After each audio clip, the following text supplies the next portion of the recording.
Okay, Kieran. So I think firstly, well done to everybody for getting this far. I think we're now at the end of week three. So, it is a difficult task. Kieran and I understand that while you're still working in groups, you're still working from home and you're still, analyzing data, and a lot of this is new. So don't let that overwhelm you. And I think there's a lot of students when it comes to the write-up part and there's a submission deadline for something, they get a little bit concerned by that, but you shouldn't be concerned by that. This is really just the culmination of what you've been doing over the last couple of weeks, 2 or 3 weeks, and you'll find that everything will come together in the end. Um, and so don't be anxious about that. Just do what you can do, and try and put it in. Write your thoughts down, summarize your findings, produce your report in a way that it's understandable to you, and hopefully in a manner that's understandable to other people like myself or Kieran or indeed anybody else that might be reading it. So one of the questions that was asked was, is there a specific length to the report?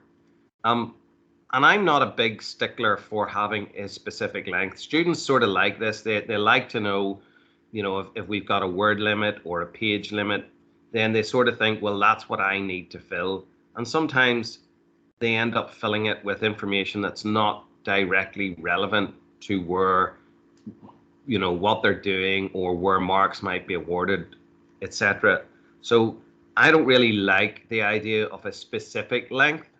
um, I think Kieran may have more specific thoughts or parameters on that. But what I want to see in a report is that the student has been able to demonstrate that they understand what they're doing. They describe in their report what they've done. They present the results from their analyses so that anybody else can look at those results and understand the tests that they've done and their findings. And then in the discussion, the student discusses how their results are relevant in terms of other information that's been published previously. So they provide some context for their key findings. So I don't really like to put a limit on the length, but they're the sorts of things that I would like to see.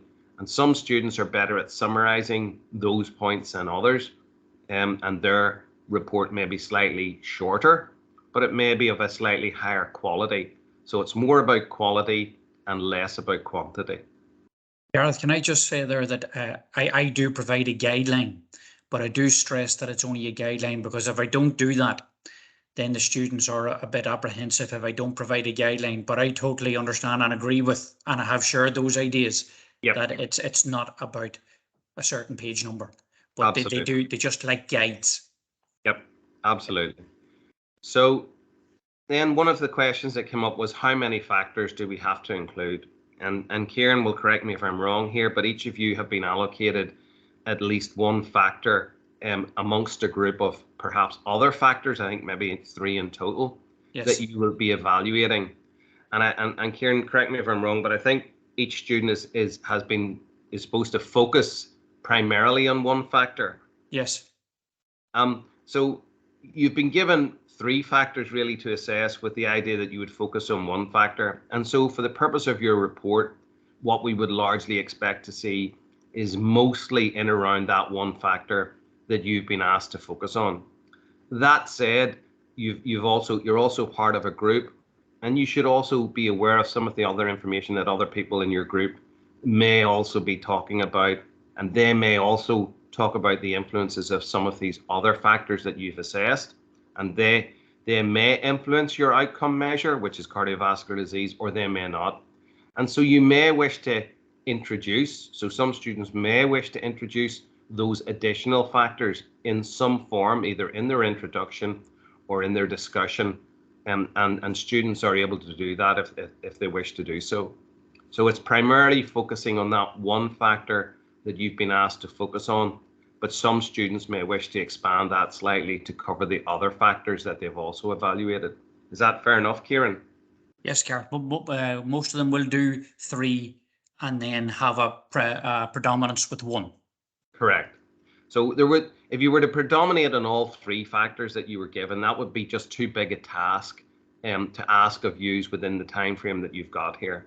And the reason then why we only specifically ask you to focus on one is because one, there's lots of literature out there for you to focus on one, and we would like you to be able to understand some of the literature in relation to that one factor. But if you want to mention some of the other factors briefly, then that's your personal choice. But really, we're just expecting you to focus on the one factor. Do you include graphs in the results section?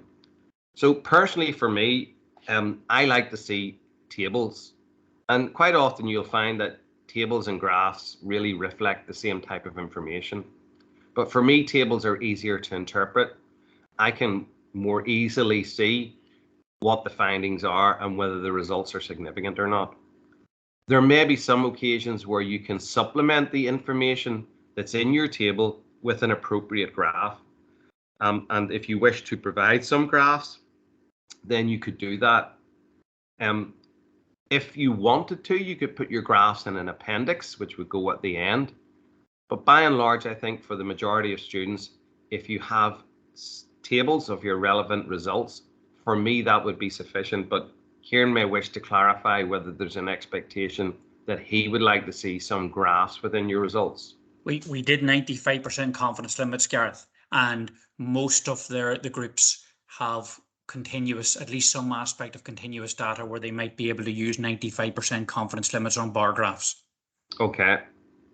So it may not necessarily apply to everybody. Correct. But some students then may have a variable or covariate that they have to focus on that's a continuous variable, and they may then wish to include a graph that explains their 95% confidence intervals. But other students may just solely wish to put in a table that might have their confidence intervals within the table and the associated p-value. And if that's what you prefer, for me anyway, that's fine.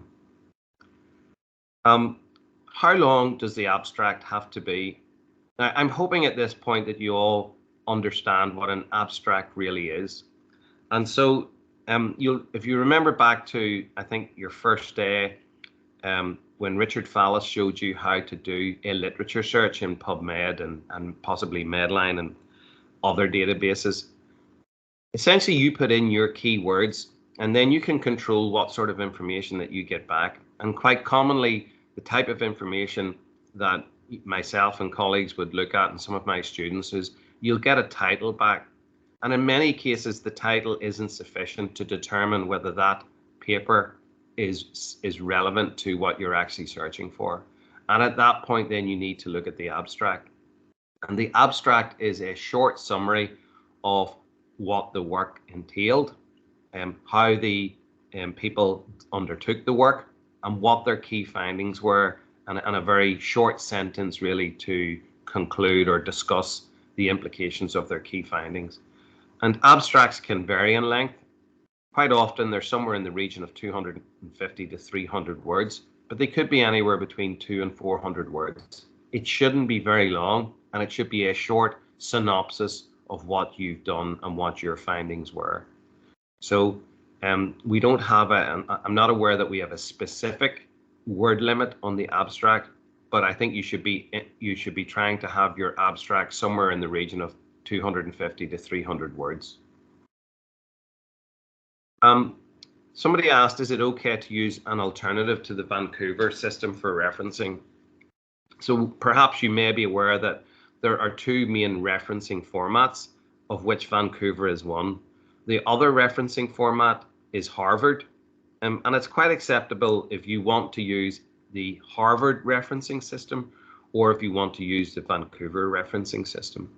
And you'll find information on how they differ if you just simply Google Harvard or Vancouver referencing system.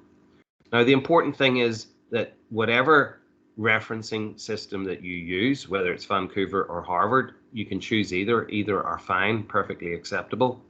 But whatever system you choose, you need to make sure that you implement it consistently throughout your report. So you can't switch from one referencing system to another. Your report should be a single referencing system, and you can decide whether you want to use Vancouver or Harvard.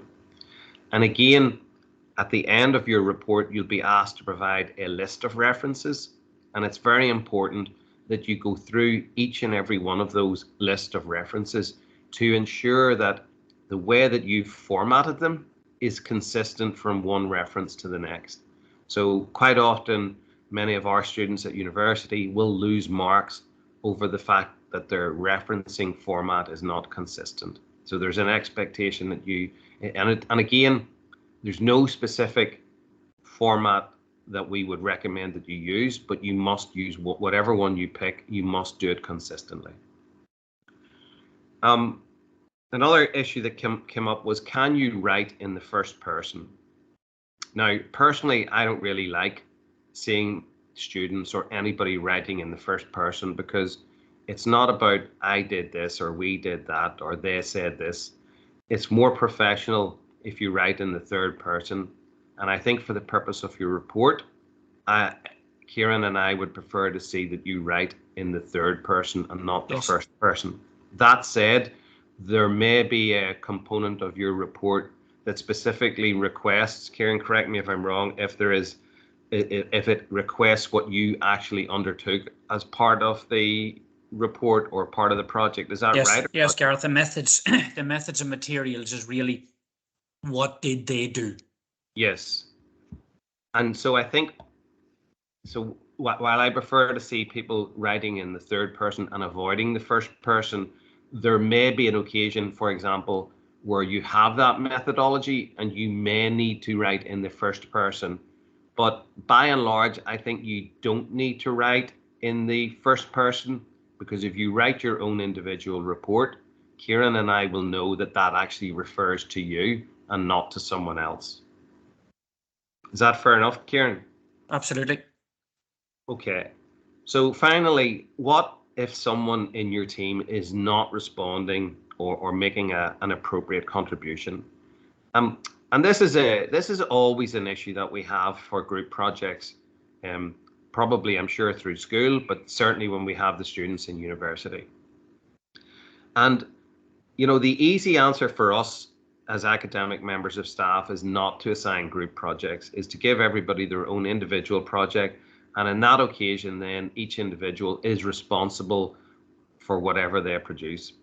That said, when you finish university and you go out into the working world, quite often everybody will find at some point or another they have to work within a team, and they have to work with other people who perhaps they feel aren't making the appropriate contribution. And it's all part of your life learning skills to try and see, well, improve your communication with that individual to see if you can get them to work or respond in a manner that you think is more becoming. So these are some of the challenges that we always face with group work. So it's not unique to this situation, and it certainly is something that you'll find as you move through life. And it's all part of the learning process about how to deal with that. That said, if there is someone within your group who's not working in the manner that for which they should do, then I think you need to drop an email to Kieran and you need to explain the situation. And at that point, then, if further action is required, then Kieran can do so. So I don't really have anything else to add beyond those points, Kieran. I think the students may well have some more questions for me based on what I've just said, and I'm happy to answer any of those questions. So if they either want to post a question in the chat function, or if they want